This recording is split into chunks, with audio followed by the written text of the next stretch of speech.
Thomas Graham, químico inglês, foi o primeiro a estudar o estado coloidal.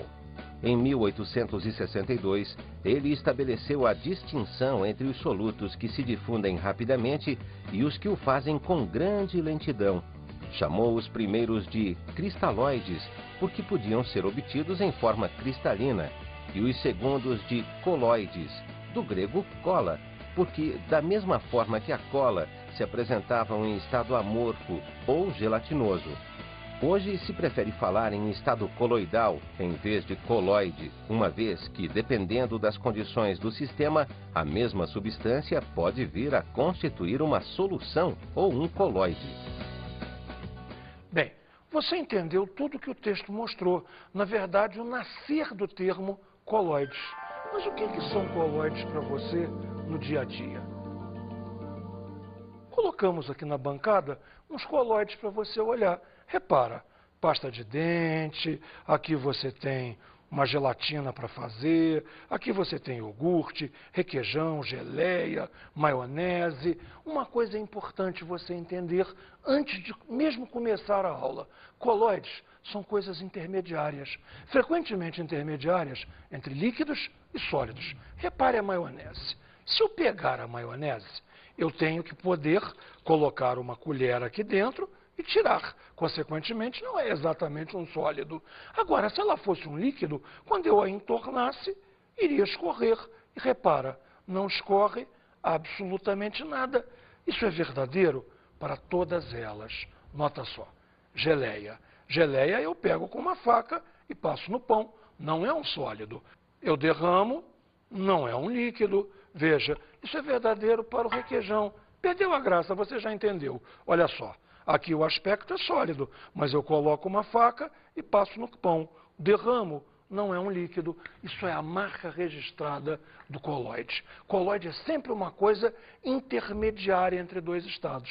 Nesses nossos exemplos aqui, intermediários entre líquido e sólido. Bem, vamos começar agora um estudo mais técnico. Como é que nós vamos definir coloide? Me acompanhe.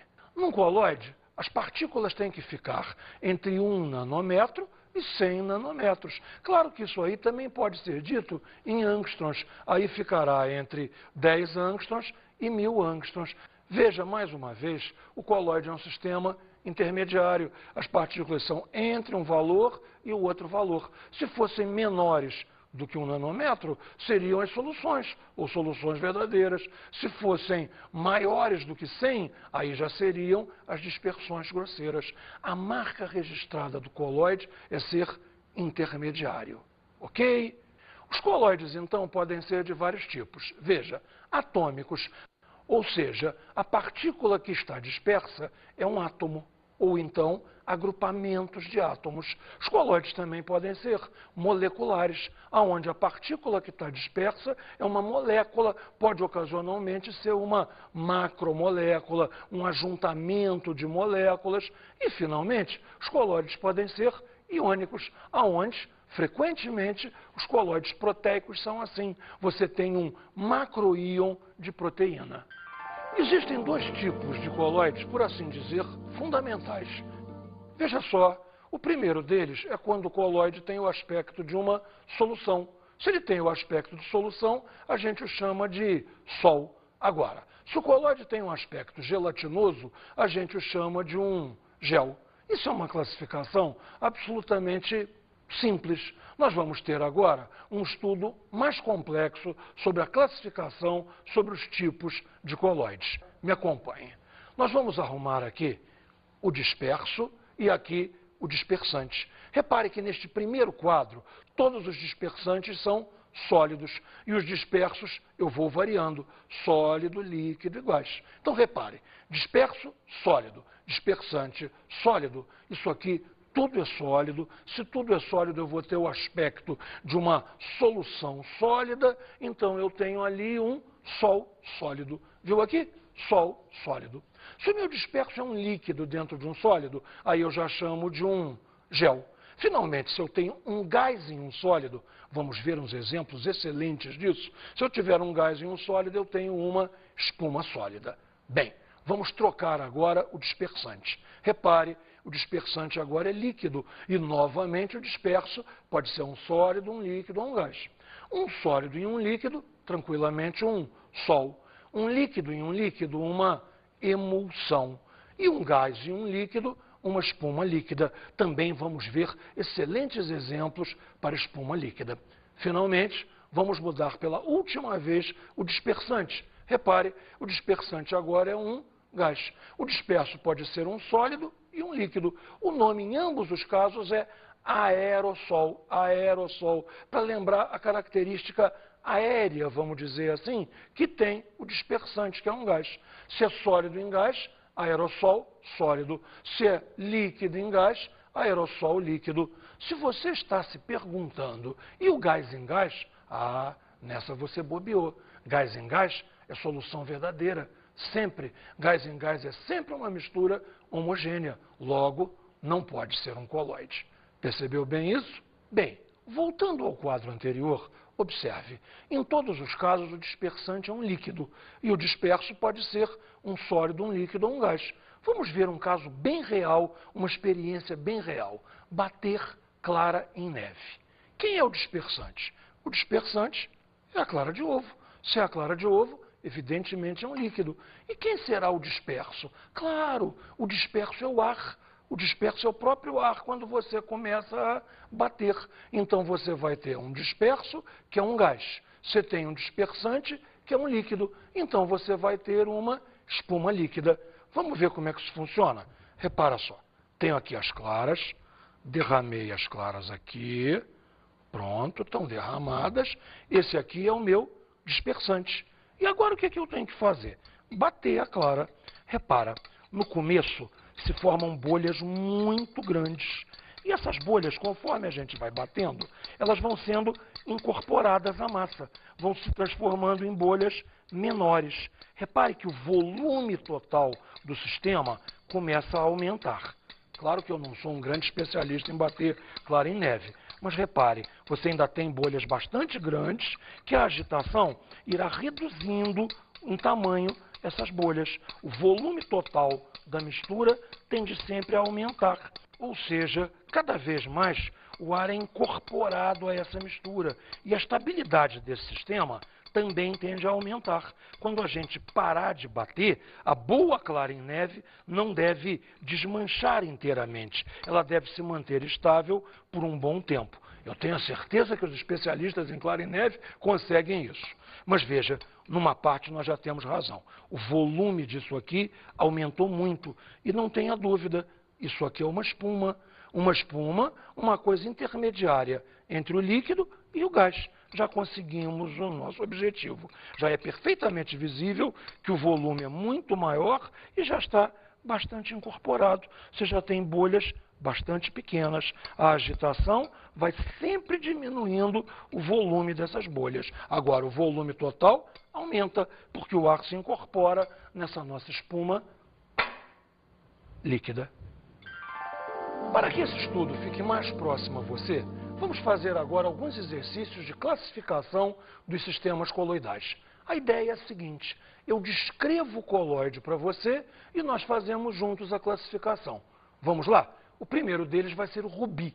O que é o rubi? Todo mundo sabe que rubi é uma pedra preciosa, mas como um coloide, é uma dispersão de dióxido de titânio e óxido férrico em óxido de alumínio.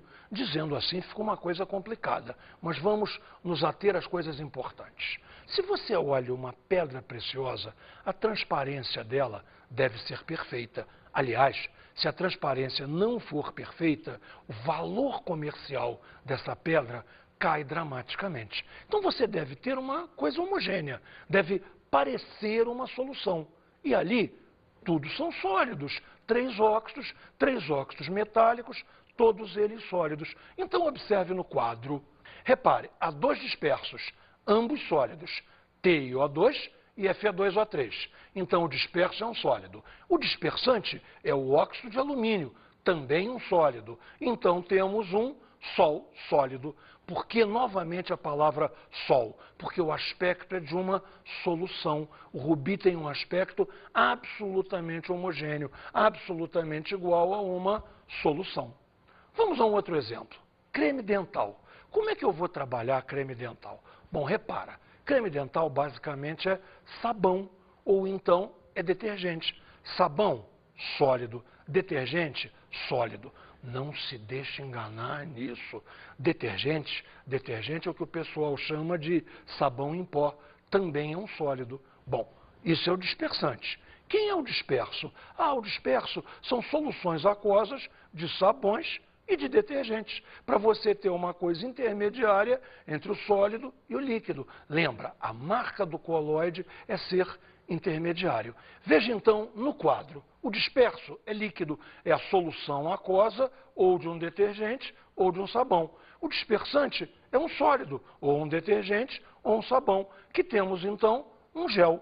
Então o nome técnico, vamos dizer assim, para a pasta de dentes é gel.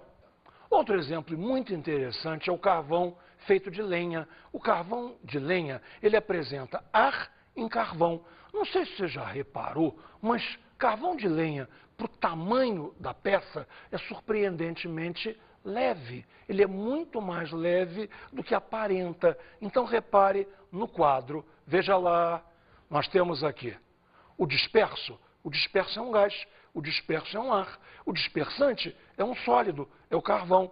Surpreendentemente, gás e um sólido, temos uma espuma sólida. É isso que faz o carvão ser tão leve. E mais um exemplo para terminarmos. O colarinho do chope. Colarinho do chope, todo mundo sabe exatamente o que é. Aquela parte branca que fica em cima do chope. Vamos pensar um pouquinho? Quem é o disperso? O gás carbônico do próprio chope. Quem é o dispersante? O próprio chope. Então você tem observe no quadro, um gás e o dispersante é um líquido. Gás carbônico disperso no líquido, que é o chope. Você tem uma espuma líquida. Eu tenho certeza que você já reparou que é uma espuma líquida, tanto que você a bebe. Você não bebe o carvão, que é uma espuma sólida. Ok? Vamos a um último exemplo. Os grãos microscópicos de pólen no ar.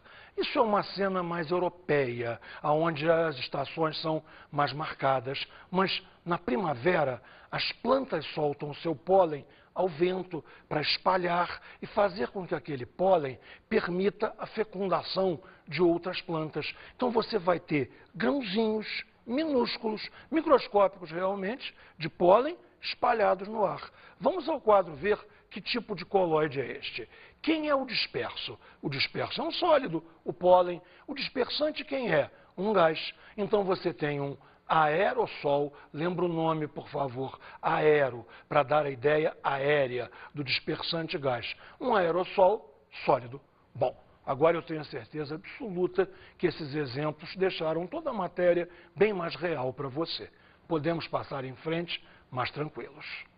Nós começamos agora a estudar os processos de preparação de coloides. Basicamente, há dois tipos de processo. O primeiro deles é a dispersão.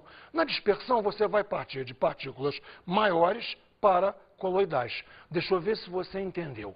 Eu tenho a partícula grande, eu tenho a partícula volumosa, e ela tem que ser, de alguma maneira, fracionada até atingir o tamanho coloidal. Isso aí pode ser feito de várias maneiras.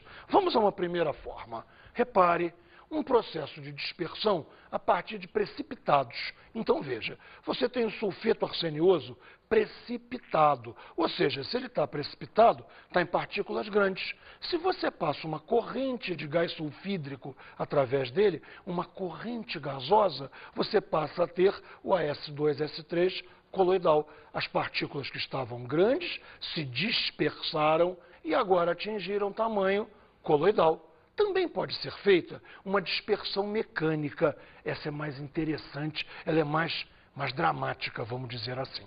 Você vai ter dois discos que rodam em sentidos contrários. E as partículas grandes são jogadas entre esses dois discos e vão sendo moídas, vão ficando cada vez menores, até atingirem o tamanho coloidal. Esse sistema de dois discos com sentido de rotação contrária é chamado de moinho coloidal. Bem, e agora? E o outro processo? O outro processo é o processo de condensação, onde você vai partir de partículas menores para partículas coloidais. As partículas pequenas vão se agregar, vão se juntar, vão se condensar até atingir o tamanho coloidal. Uma primeira forma de processo de condensação é a mudança de solvente. Esse é super interessante. Repare, você tem uma solução alcoólica de enxofre. Você tem o enxofre dissolvido no álcool. O enxofre se dissolve bastante bem em álcool, mas não se dissolve bem em água. Então, repare, se você acrescenta água, o enxofre agora em contato com a água deixou de ser uma solução, deixou de ser homogêneo. Ele agora é um sol, um tipo de coloide. Você tem aqui um sol de enxofre. As partículas aqui eram muito pequenas, se condensaram até atingir o tamanho coloidal.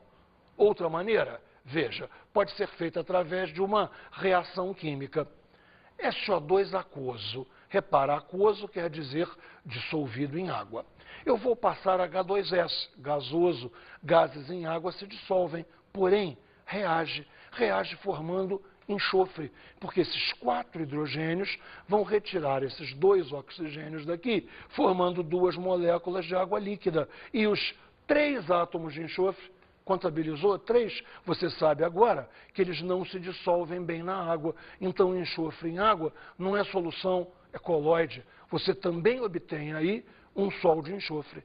Mais maneiras ainda, novamente por meio de reação. Repare, cloreto férrico aquoso, dissolvido em água. A própria água, com algum aquecimento, reage. Veja a troca. 3 cloros vão ser substituídos por 3 hidroxilas da água. Vamos ter FeOH3 e 3 de HCl. O HCl é aquoso, dissolve muito bem na água, mas o hidróxido férrico dissolve muito mal. Você consegue partículas de hidróxido férrico coloidal. Você consegue um coloide de hidróxido férrico. Mais um exemplo ainda, olha só. Esse é importantíssimo, até historicamente, o processo de Bredig, que permite a gente a obtenção de mercúrio coloidal. O processo é meio complicado, eu vou te explicar com detalhe para você entender até que esse é um processo de condensação, que aparentemente não é, mas você vai ver que é. Olha só o processo de Bredig. Você tem aqui, neste frasco, mercúrio e água. Mercúrio muito mais denso do que a água embaixo. A água por cima. Aqui você tem um contato elétrico, você tem um fio ligando isso aqui, tensão de 110 volts, esse fio está mergulhado aqui dentro de um duto de mercúrio. Mercúrio que desce aqui até essa torneira, que nesse instante está fechada. Mercúrio, então, não está passando para cá. Repare, o circuito está aberto, não está acontecendo nada. No instante em que nós abrirmos essa torneira, o mercúrio vai escorrer por aqui, escorrer, atravessar a água e chegar até aqui embaixo, fechando o circuito, porque mercúrio vai tocar em mercúrio. O circuito está fechado. Você vai ter um aquecimento violento aqui e esse mercúrio se vaporiza, passa para vapor de mercúrio.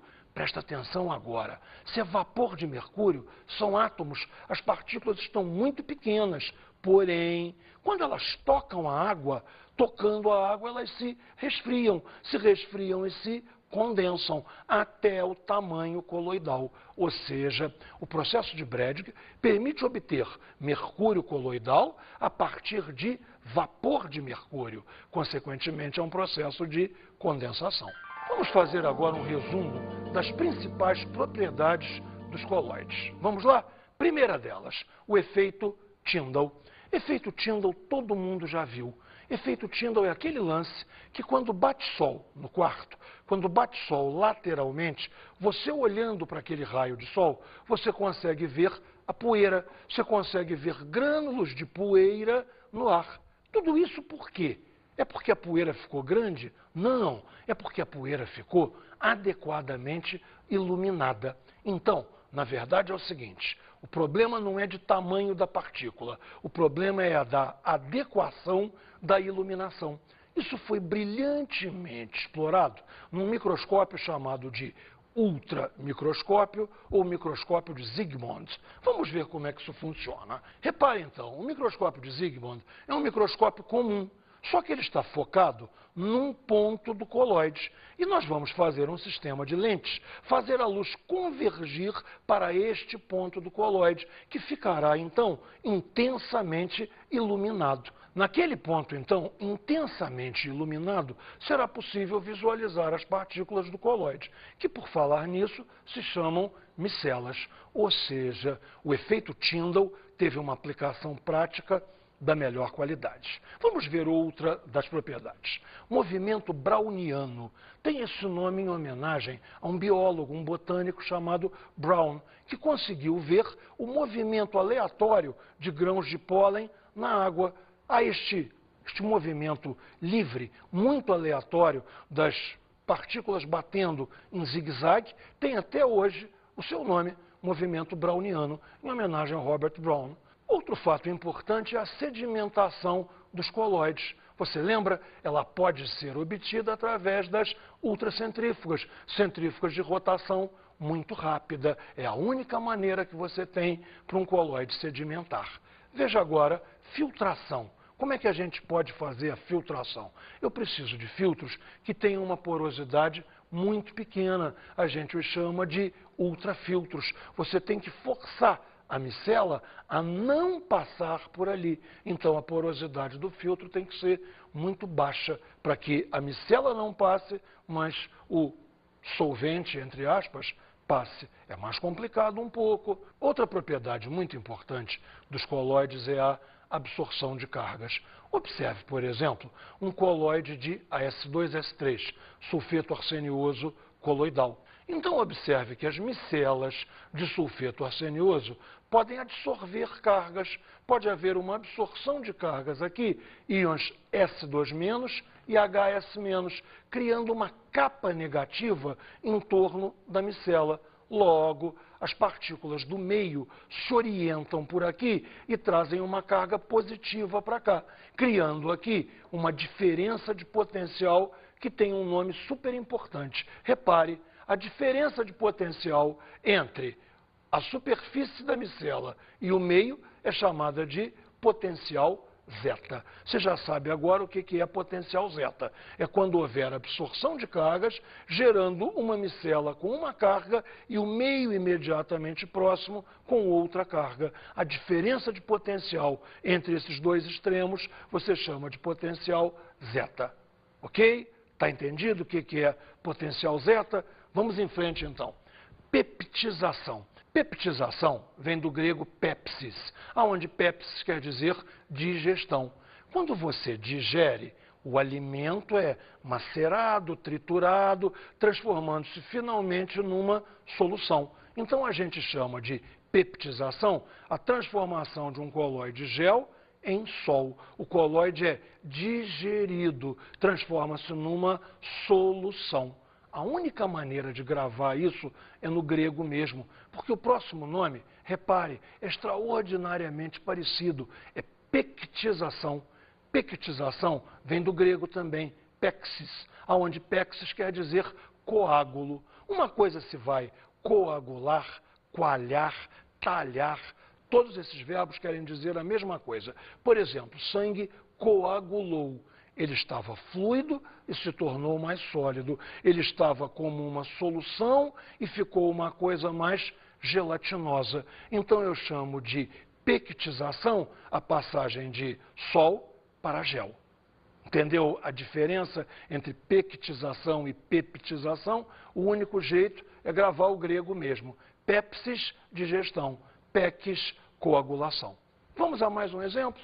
Tixotropia. Essa é muito interessante. Tixotropia é quando um abalo mecânico faz passar de gel a sol e, consequentemente, na volta de sol a gel. Você tem alguma coisa que tem um aspecto gelatinoso e um abalo mecânico a transforma em solução. Ou vice-versa, isto aí é tixotropia. Também pode ser o contrário. Você tem uma coisa que parece um sólido, você a balança e ela se transforma numa coisa gelatinosa. Ambos os casos recebem o nome de tixotropia. Vamos fazer agora um exercício interessante. Sobre classificação das dispersões. Eu vou te dar um quadro que apresenta as propriedades de diversas dispersões. Na verdade, 3. A dispersão A, a B e a C. Observe para A. Natureza da partícula. Átomo, íon, molécula pequena. Pela gravidade, não há sedimentação. Separabilidade. Ela não pode ser separada por filtração. Repare, partícula pequena, que não sedimenta, não filtra, isso aí é um meio homogêneo. Isso aí é uma solução verdadeira ou solução. Vamos à dispersão B. Repare lá. Natureza da partícula. Macromolécula, molécula grande, ou então grupos de moléculas. Pela gravidade, ela perde a homogeneidade, não se torna tão homogênea. Separabilidade só pode ser separada por membranas especiais. A separação é difícil, não tenha dúvida, você está em frente a um coloide. Finalmente, vamos ver a dispersão C. Natureza da partícula. Caramba, as partículas são visíveis a olho nu. Você olha e vê a partícula. Gravidade. Sedimenta rapidamente.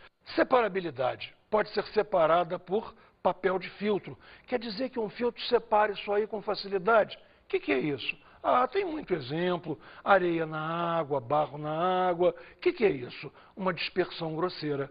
Você viu como é que agora está fácil classificar, separar quando é uma solução verdadeira, uma grosseira ou um coloide? Exercício sempre ajuda a gente a entender melhor.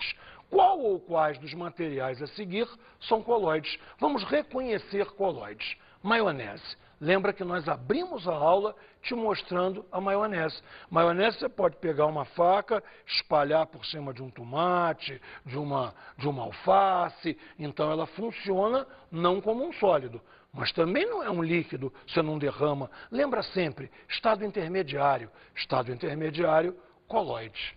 Iogurte. Iogurte também estava lá em nossa mesa. Um iogurte também é um tipo de coloide. Agora, não fica achando que tudo que é comida é coloide. Azeite, por exemplo, não é. O azeite não é perfeitamente líquido? Sim, no azeite você tem vários óleos. Você tem um mix, um blend, para falar bonito, de diversos óleos que tornam o gosto daquele ou desse azeite mais marcante, menos marcante, mais suave. Mas é uma solução de óleos em óleos. Veja, o refrigerante. Refrigerante é comida? Bem, não exatamente. No refrigerante depende, já discutimos isso antes. Se o refrigerante estiver fechado, você não vê as bolhas. Se você não vê as bolhas, é solução verdadeira. Se o refrigerante estiver aberto, você vê as bolhas, o refrigerante se torna uma dispersão grosseira. Bem, finalmente, sal e óleo. Eu te recomendo que tente dissolver sal em óleo, e você vai perceber que é absolutamente impossível. O óleo não dissolve o sal, logo trata-se de uma dispersão grosseira. A solução não aconteceu. Bem, sabe o que a gente vai ver agora? Uma coisa que eu tenho certeza que você não esperaria ver em uma aula de química, e no entanto, você vai descobrir que tudo é química. A pérola resulta de um sistema de defesa da ostra contra invasores, parasitas que se alojam no manto da ostra, membrana situada entre o corpo do animal e a concha nos moluscos e braquiópodes.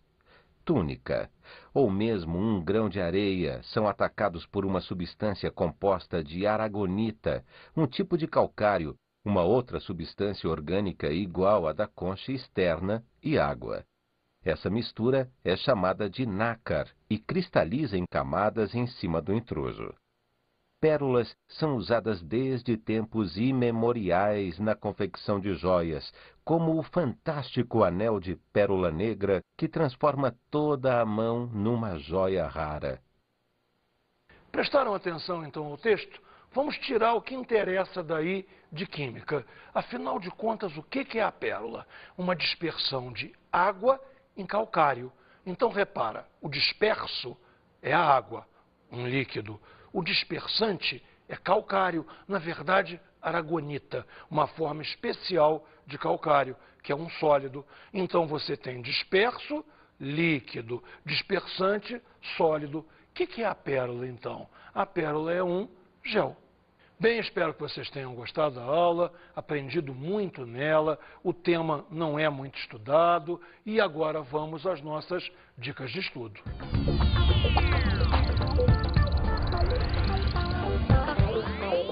A minha dica de estudo para você é sempre a mesma, é que você estude, que você faça exercício, mas que, acima de tudo, você olhe para o mundo com os meus olhos, que você olhe para o mundo com os olhos de um químico, que você olhe a sua comida, a maionese que você come, o iogurte que você come, a geleia que você come, tudo isso aí é coloide, então tudo isso aí permite a você estudar, classificar, aprender.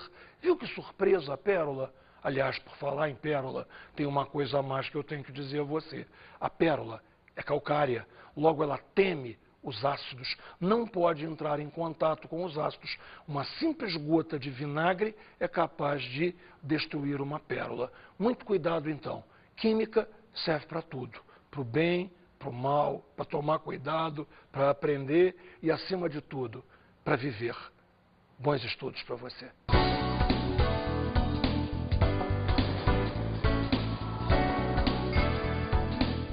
Na aula de hoje estudamos os coloides.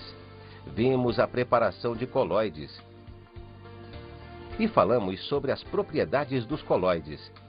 Definimos os coloides, vimos as propriedades dos coloides, a preparação dos coloides e, acima de tudo, vimos coloides no dia a dia, nos alimentos. Você lembra da clara que a gente bateu? Importante. Lembra da pérola? Tudo isso é olhar. Tudo isso é como olhar o mundo. Essa aula é importante para isso, para você incorporá-la ao seu dia a dia. Até a próxima aula!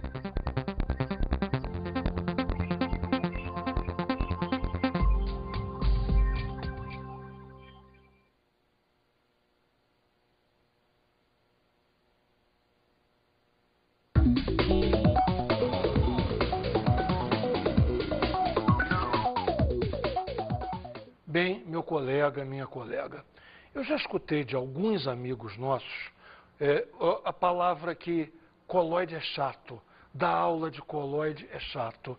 Eu não consigo entender como é que possa ser chato quando você fala do dia a dia de todo mundo.